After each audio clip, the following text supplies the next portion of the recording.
Hey guys, it's QuickyBaby, and today we're going to see Lucky Richters drive in the Jagdtiger.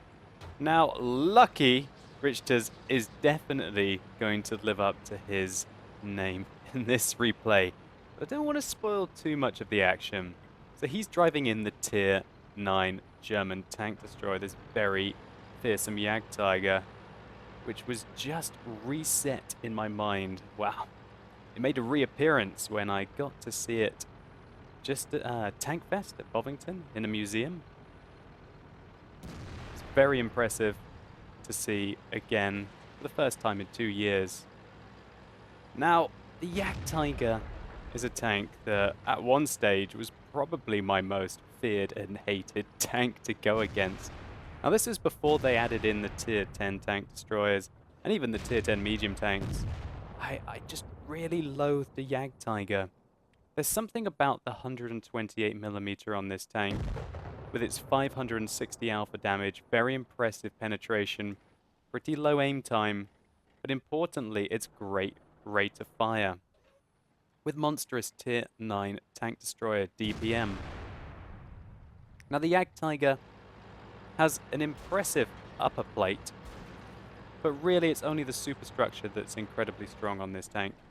The side armor is okay if it's well angled, but if you get it flush on the side, it's an easy target. In the back of this tank as well, it's the same case.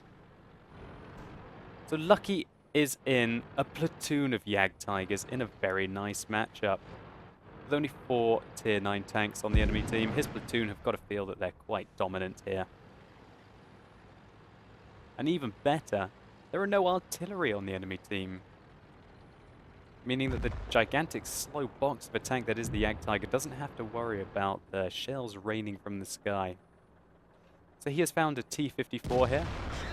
He puts in a fantastic shot right into the front track of the T-54, slowing it down and doing an impressive 543 damage.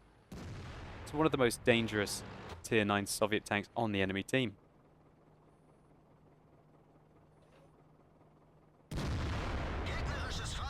That's all she wrote for that T-54. Now, Lucky Richter's teammate has not been so lucky. Belzara looks like he got caught out at the back there, probably nailed by a series of vehicles, and ended up being probably finished off by either the T-54 or the Centurion. Now, Richter's here has got a Tiger II in his sights, and look at the rate of fire on this gun. More than capable of doing 881 damage to that vehicle. Now this is where the alpha damage on the Tiger II / rate of fire is very interesting.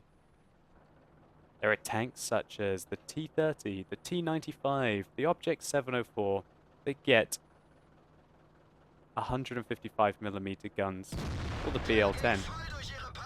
And that's great, you do 750 alpha damage with those tanks. But you don't get to fire as often with the Jagdtiger as you do when you're driving a Jagdtiger. And that shot was so powerful, it just broke the stats at the top of the page.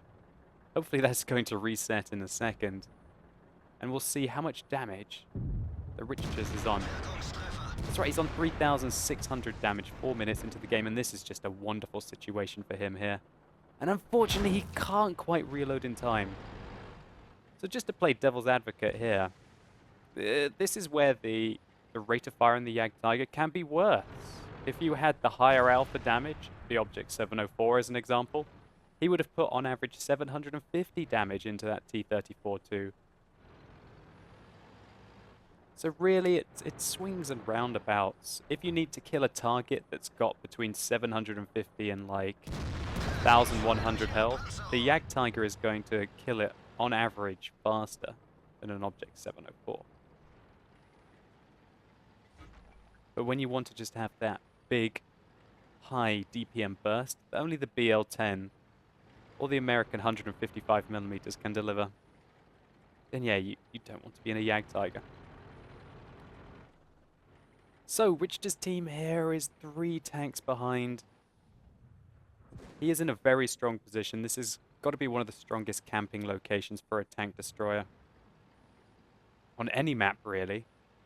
I remember having massive games in a T95 here.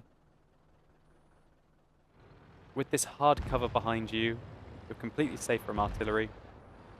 And unless the enemies flank you by going up on that ridge line, and also going up towards the north, it's very hard for them to dig you out. Lucky still thinks there are tanks over there, and I think they could be. But there's the 5100 that I think he believed was over there. And he's got an impressive amount of team on the west, but oh god, there's a 704. And here we go, it's the showdown, the 704 versus the Jagdtiger. Now the 704 has 729 hit points remaining, which means that Richters is going to have to shoot him at least twice. And he's able to put a precision shot into the top of the 704 to start with. And now he's just trying to show his superstructure to the 704. He wants the 704 to shoot him in the superstructure while it's angled. But thankfully, the 704 was so busy aiming at him, he managed to pop over the ridge, use the fairly good gun depression of the Jagdtiger to punish the vehicle. And oh god, this looks like a terrible situation. He's been flanked by a 110. He's got a Leopard prototype, a 5100 ahead of him. And Rich just tries to shoot through the rocks there, the wall. I think he thought that those walls were able to be passed through with his ammunition. Doesn't look like they were. Manages to put one into the 5100, and this 110 is either firing HE ammunition or got very unlucky with that shot. The 5100 believes, look at this, the 5100 believes that Lucky Richters is so dead that he's not going to bother to shoot at him. He's going to leave him for his friends. And he thought, oh, I'll go around the back and go and kill those guys. That's going to come back to haunt you later on. So Richters again thought that you could shoot through that pillar to be able to hit the Leopard prototype. He was wrong. Some objects are just not able to be got through. But he makes a good move here to be able to get around the back, to be able to take out that Centurion.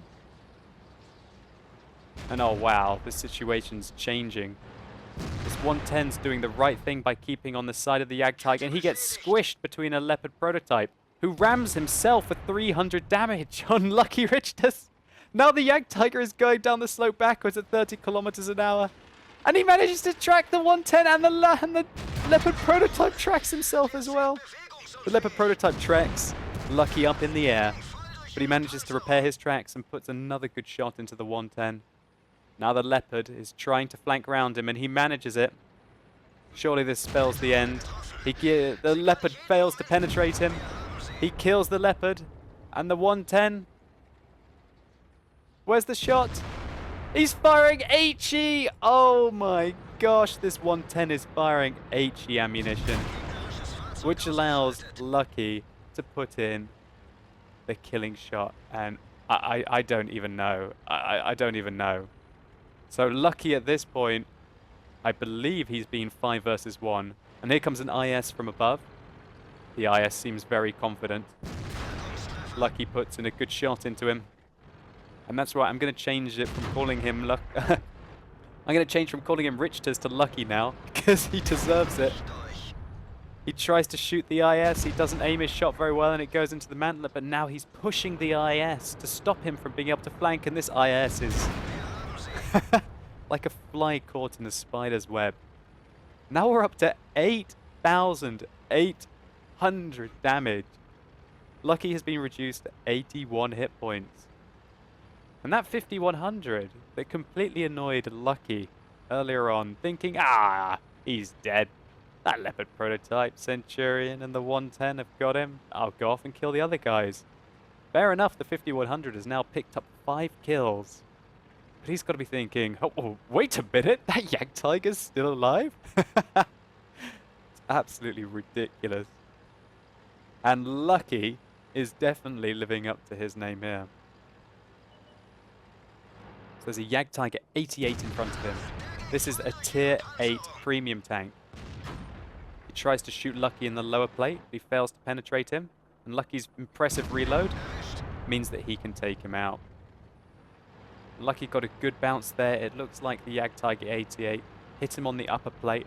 All the 88 really needed to do was to hit the lower plate of the Jagdtiger, which is a very weak point. And here's that 5100.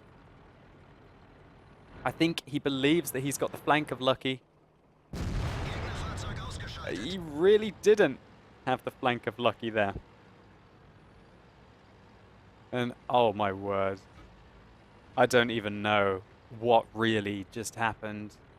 But Lucky has managed to pick up over 10,000 damage and has got 9 kills. And unfortunately, I say unfortunately, got to put a spoiler out here, that the T-25-2 is AFK, which really sucks because it kind of takes away from this epic achievement that Lucky has put in here. I'm going to speed up the replay a little bit just to show you where this scumbag is. Sitting AFK in base, gives Lucky a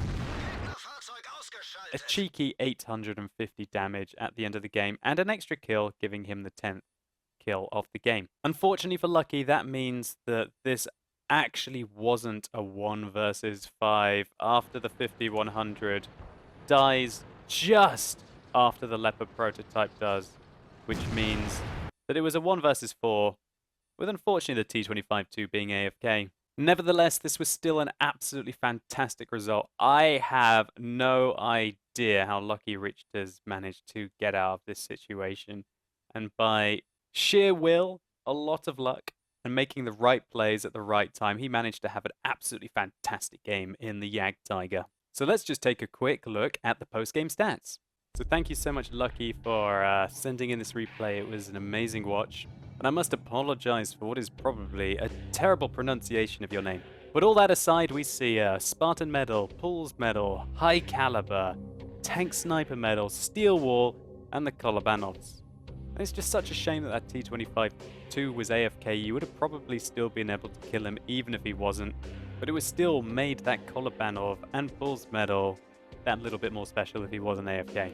Nevertheless, there is no doubt that you carried your team in this game, and you made your platoon mates in their Jagdtigers look very silly indeed. 1,971 base experience and 10,000 damage even before the T-25-2 at the end is a fantastic result in a Tier 9 tank destroyer, one of the biggest games that I've ever seen in one. What we saw in this replay is just how deadly a cornered Jagdtiger can be. With strong all-round armor, meaning that he was able to take 4,780 potential damage in the game, taking over 21 hits.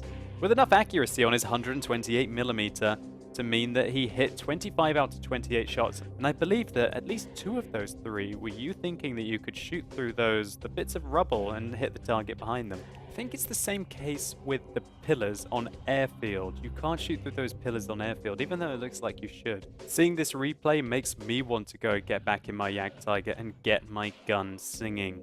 Anyway, I hope you guys enjoyed this video. If you did, please consider rating it down below. It really helps me out. And let me know in the comments what you think about the Jagdtiger, especially compared to, for example, the Object 704 and tanks such as the T-30 at Tier 9 or even the Tortoise. Do you think that the Jagdtiger has the right amount of alpha damage, or is the Tortoise, for all its high rate of fire, maybe its alpha damage is just too little? And how does the Jagdtiger compare to, for example, the gun on the Su-12254? Anyway, as always, thank you so much for watching. You've been epic, and hopefully I'll see you soon.